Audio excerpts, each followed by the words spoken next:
estava numa grande dúvida entre falar de pós-verdade ou de futebol. Até porque a primeira vez que eu ouvi falar de pós-verdade foi o presidente de um clube de futebol que dizia que no futebol o que hoje é verdade, amanhã é mentira. E por isso, com esta nota de stand-up, eu pretendo atingir um dos objetivos fundamentais em qualquer comunicação, que é entrar bem, não é? O segundo grande objetivo é sair bem, vamos ver se eu consigo mais daqui a uns minutos. Mas entrei com esta brincadeira porque se fala muito de facto de pós-verdade, que é um conceito que aparentemente vai até ser classificado a palavra do ano 2016, que valoriza os apelos emocionais e as convicções mais do que os factos na criação da opinião pública. Aparentemente temos que acreditar que isto pode acontecer, e feitos como o Brexit ou vitória de Trump fazem acreditar mais gente que pode ser verdade, os tais apelos emocionais, as convicções poderem pesar em termos de opinião pública. Não obstante, eu continuo a acreditar que os factos, mesmo neste nosso novo mundo das redes sociais, são verdadeiramente aquilo que mais conta, e pelo menos aquilo a que um jornalista como eu deve atender prioritariamente. Aliás, as redes sociais têm-nos levado a crer vezes que há mais informação fidedigna. Todavia, eu sugiro o exercício que faço muitas vezes, ainda fiz ontem na redação, tentar perceber até que ponto credibilizam uma informação que leem numa rede social ou a partir de uma rede social, um link qualquer no Twitter, no Facebook. Ontem estava na redação de manhã e surgiu uma notícia, eu estou completamente a inventar, não trouxe nada disto escrito, tenho aqui um papel, mas é só para tentar proteger as mãos daqui a pouco. Estava na redação de manhã, dizia, e surgiu uma notícia que eu até admito que seja verdadeira, ainda não tenho a certeza, mas como ainda não tenho a certeza, nenhum de nós aparentemente deu essa notícia, de que o Cristiano Ronaldo ia doar 3 milhões de euros às famílias das vítimas do desastre aéreo no Brasil.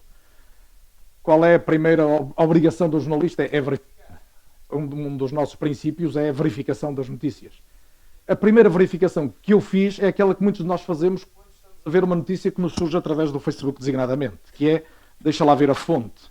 A fonte era um blog, que deve ser uma coisa absolutamente credível, chamada Portugalíssimo, não tenho nada contra, o nome até é divertido. Pode ser feito por gente muito séria e competente, e agora não estou sequer a ironizar, pode ser, eu não conheço. A verdade é que o que eu não conheço não valido da mesma maneira, e normalmente quando nós temos um tipo de notícia destas, e por baixo a fonte é, imaginem, New York Times, ou Rádio Renascença, claro, ou RTP, ou SIC, ou TVI, whatever. Mas nós acreditamos mais naquilo que vem com um carimbo que nos habituaram a que seja o carimbo de verdade. E o carimbo de verdade, uma verdade parcial, uma verdade, se quiserem, não parcial, quer dizer mais provisória, é o carimbo dos média tradicionais, tal qual nos habituamos a conhecer. E por isso nós não podemos desprezar esta dimensão, enquanto jornalistas, que temos aos olhos do público. Nós somos credibilizadores de informação. E quando a informação se multiplica tanto e com origem em tantas fontes, a nossa capacidade e a nossa autoridade para sermos veículo de credibilização obriga-nos a um trabalho ainda mais aturado de esforço. De esforço no sentido de fazermos bem aquilo que é a nossa grande missão. A nossa missão tem vários princípios, recentemente foram estudados a nível mundial, foram reformulados os 10 grandes princípios do jornalismo, não vos vou amassar com isso, não está aqui ninguém que queira tirar hoje um curso de jornalismo, mas vou falar-vos, voltando aqui ao futebol, porque ficou famosa uma intervenção de um conhecido treinador com 3 Cs, não é? Compromisso, comunicação, cooperação, não era? E antes disso eu já usava 3 Cs, não sei se é por me chamar Carlos, mas eu sempre, nos tempos em que dei aulas, em que fiz algumas formações, falava aos meus alunos daquilo que eu acredito que são 3 Cs que nos ajudam muito. E são o conhecimento, a competência e a criatividade. E isto é válido para o jornalismo e é válido, se quisermos, para qualquer das nossas atividades. A base de tudo é o conhecimento. Ninguém está confortável a abordar um assunto, eu, por exemplo, aqui a falar, se não tivesse já alguma vez pensado nisto que estou a dizer. E todo o nosso conforto resulta de algum conhecimento que nós temos dos assuntos. E nós estamos tão mais confortáveis ou somos tão mais competentes quando abordamos temas de que gostamos e que dominamos. Isto é fundamental para fazermos bem o nosso trabalho. Ninguém é bom a fazer alguma coisa que não gosta, ou pelo menos não é muito bom. Até pode cumprir, pode ser eficaz, mas não é particularmente bom se fizer algo que não gosta ou algo que não domina. E, portanto, o primeiro esforço que nós temos, e eu penso muito nisto no meu mundo das notícias, é conhecer o mundo. Digo muitas vezes a estagiários que chegam à redação, a gente que eu encontro, que a primeira vantagem que um aspirante a jornalismo tem de mostrar, e se calhar isto é verdade em tantas empresas, nas vossas vidas, é a capacidade de fazer este trabalho melhor que qualquer outra pessoa. E no jornalismo isto tem uma dimensão óbvia, que é conhecer o mundo. Um miúdo, aspirante a jornalista, que conhece o mundo, não é? Que sabe onde fica a Birmânia, que sabe qual é o regime das Filipinas, que sabe de onde é que veio o Trump, que sabe o que é o Brexit, que acompanha, que pelo menos percebe qualquer coisa da Síria, está mais habilitado, ou então que sabe o que é o Tribunal Constitucional, não é? Está mais habilitado a fazer bem jornalismo do que o miúdo que não se interessou pelo conhecimento, e aqui conhecimento, se quiserem, no sentido mais lato. Portanto, ponto de partida, conhecimento. Só em cima do conhecimento nós aplicamos a nossa competência técnica, as ferramentas. Não é? Ninguém aplica bem uma ferramenta de gestão numa empresa se não tiver conhecimentos de gestão. Isto vem a seguir. E depois a questão da criatividade, que é o que nós conseguimos colocar de nosso num determinado trabalho. É aquilo que faz com que o trabalho seja diferente de um outro qualquer. E, portanto, eu acredito que bases da nossa capacidade de fazer bem, em qualquer circunstância, são estas.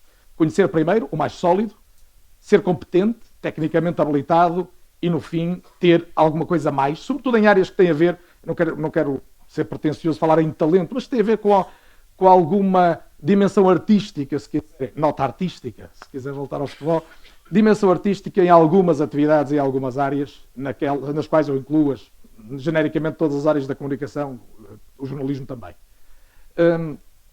E aqui posso, se quiserem, voltar ao futebol, porque eu este ano escrevi um livro, tive a pretensão de escrever um livro, nunca tinha escrito um livro a sério, e escrevi um livro que se chama precisamente Futebol a Sério. E é sério, aquilo são umas 300 páginas, para quem gostar recomendo, não porque queira vender mais, o objetivo de venda está mais ou menos atingido, mas quem gostar acredito que vai divertir-se a ler e vai poder pensar em qualquer coisa e sobretudo aprender mais qualquer coisa, a questão do conhecimento. E por muito que eu acho que gosto de futebol o suficiente e que vejo o suficiente para perceber qualquer coisa, mais uma vez a questão do conhecimento se tornou determinante para mim. Lá fui eu rever uma série de jogos que já tinha visto, ver alguns antigos, designadamente, que nunca tinha visto, e ler muita coisa, designadamente, sobre tempos em que nem sequer era possível ver, porque muitos desses jogos não estavam sequer filmados. E essa busca de mais um pouco de conhecimento levou-me a descobrir ou a redescobrir que o primeiro sistema tático foi uma coisa que era 1-9, portanto, era um guarda-redes, um defesa e depois 9 jogadores alinhados na linha do meio-campo, começavam a correr quando a equipa tinha a bola e voltavam para trás quando a equipa não tinha.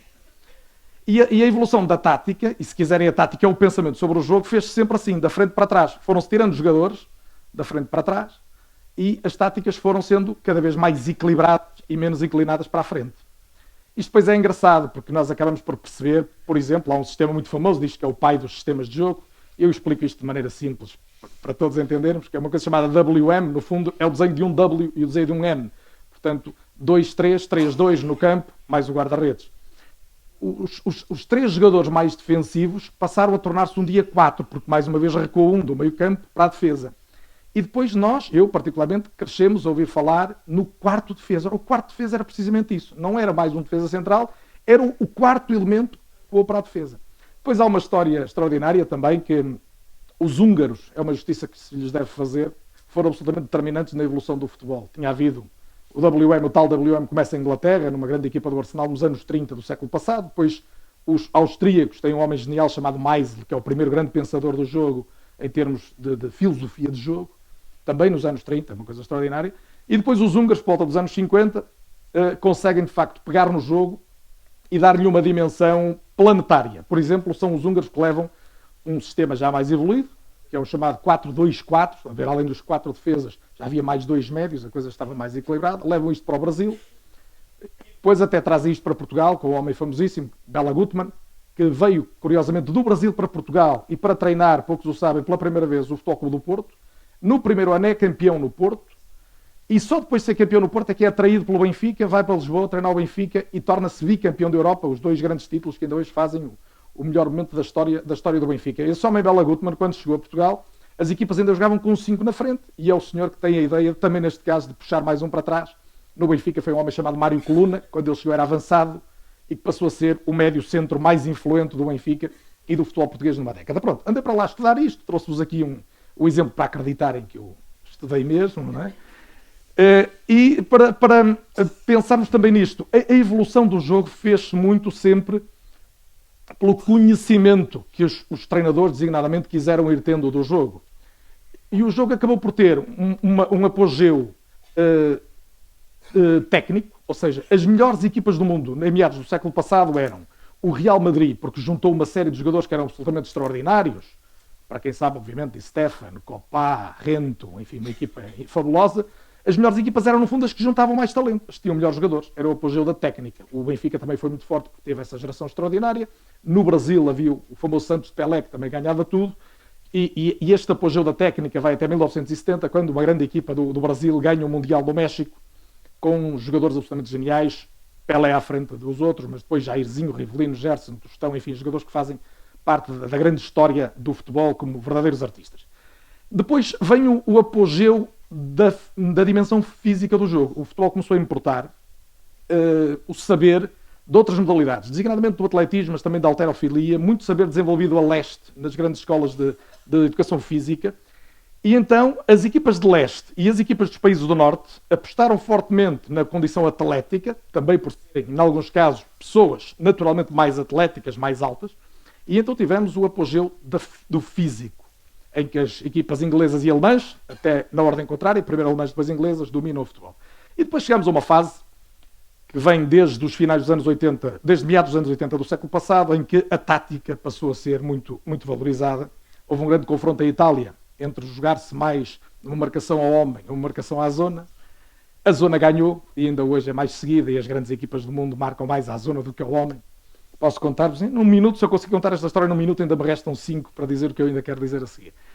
O homem e a zona, há um treinador genial argentino chamado César Luís Menotti, ele foi campeão do mundo em 1978, que um dia explicou às pessoas qual era a diferença entre a zona e o homem. E eu, sobretudo às senhoras presentes e aos cavalheiros que não gostem tanto de futebol, vou contar-vos a história do Menotti porque é ótima.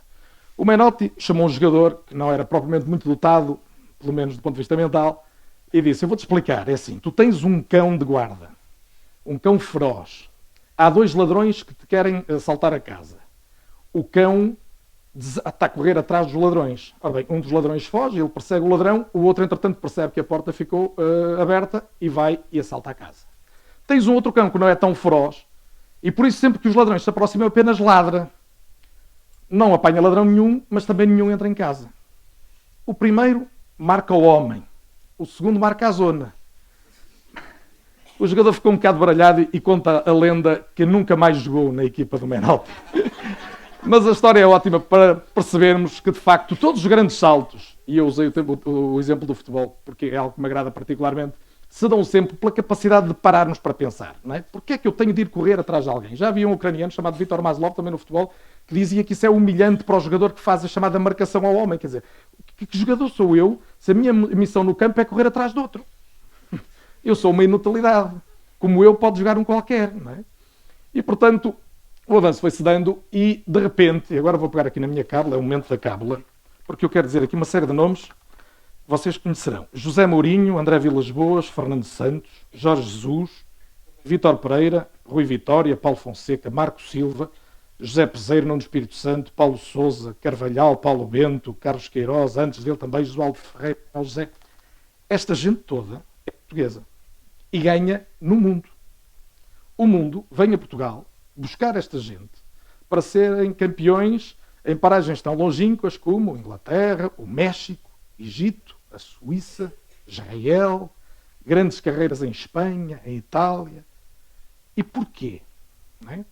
E o mais desatento seguidor do fenómeno diz, porque dá aqui um buraco do ozono positivo em Portugal, e então nascem aqui treinadores que são todos absolutamente fantásticos e geniais. Não. Precisamente porque foi desenvolvido um conhecimento em Portugal, muito específico, que fez com que emergisse aqui uma série, uma geração de pessoas mais qualificadas do que a maior parte dos que surgem noutros países. Há um conhecimento que cruza o saber empírico do jogo com o saber académico, que é desenvolvido primeiramente na Universidade de Lisboa, na hoje chamada Faculdade de Universidade Humana, e mais tarde na Faculdade de Desporto do Porto, que tem desenvolvido uma teoria de treino muito associada à ideia do jogo, e esta foi a última grande revolução do futebol, não vou entrar nisso, era muito pormenor, Digo-vos apenas que quem nunca ouviu falar de periodização tática ainda tem muito para aprender sobre futebol. A periodização tática é precisamente o conceito que acabou por ser desenvolvido a partir da Faculdade de Desporto do Porto, que é hoje estudado em tese de doutoramento no mundo inteiro, com estudantes de todo lado a virem aqui perceber como é que afinal os portugueses treinam. Não treinam todos periodização tática. Provavelmente o mentor da periodização, que é um professor chamado Vítor Frade, até acredita que a maior parte deles treina coisas que não têm nada a ver com o que ele queria, mas a verdade é que houve uma proposta de reflexão sobre algo tão absolutamente comum, mas ao mesmo tempo extraordinário e seguido no mundo inteiro, que é o futebol, e que foi feita a partir de Portugal e que mudou claramente o pensamento sobre o jogo e a forma de atuar sobre o jogo, desde logo a partir do treino. É mais uma vez a questão do conhecimento que nos dá ferramentas para a competência. E depois sim, há a criatividade. Fernando Santos teve de ser muito criativo para ganhar o Campeonato da Europa. Não é? Aquilo a determinado momento nós pensamos que só com um milagre, no mínimo muita criatividade. Aliás, ele utilizou de 23 jogadores 21. Só o Rui Patrício é que não deu hipótese aos 2 guarda-redes suplentes. Os outros jogaram todos. Portanto, aquilo foi mesmo andar ali a criar, literalmente, soluções, jogo a jogo, e à procura sempre de uma dimensão de criatividade, muitas vezes, mas seguramente alicerçada num conhecimento do jogo e muita competência para gerir um grupo de pessoas e para treinar esse grupo de pessoas. E, portanto, no fundo, a minha viagem para o futebol também foi para nos trazer de volta àquilo que me parecia mais importante, porque eu, quando falo em conhecimento, competência e criatividade, se calhar estou a falar, no fundo, de dimensões num cariz mais filosófico, como a ética. Todo o conhecimento nos permite ser rigorosos, e se formos rigorosos nós cumprimos melhor aquilo que são as nossas obrigações para com a verdade e no respeito para com os outros, e isto é ética pura, designadamente no trabalho de um jornalista. Se formos competentes para fazer, dominamos a técnica, e se soubermos ser criativos, tocamos a estética, para embelezar e para dizer que aquilo é nosso, que tem a nossa assinatura e a nossa marca. É claro que há um outro C que eu me esqueci, e a 55 segundos do fim já posso dizer, e que é absolutamente determinante. Isto é como os mosqueteiros, não é? 3, mas há o quarto. E o quarto C é aquele que faz com que muitas vezes os outros 3 valham a pena, e que se ele não existir, pode não valer a pena nenhum dos outros. Tem mais a ver com a nossa personalidade, o caráter, e é absolutamente vital que tenhamos esse C de coragem. Sem coragem para usar, para nos atrevermos, para arriscarmos, para pensarmos diferente, para passarmos do tal não ao porque não pensar de outra maneira, possivelmente competência, conhecimento ou criatividade só não chegam. Portanto, o meu desafio é que tenhamos isso, mas sempre que for preciso, tenhamos coragem também. Boa tarde, muito obrigado a todos.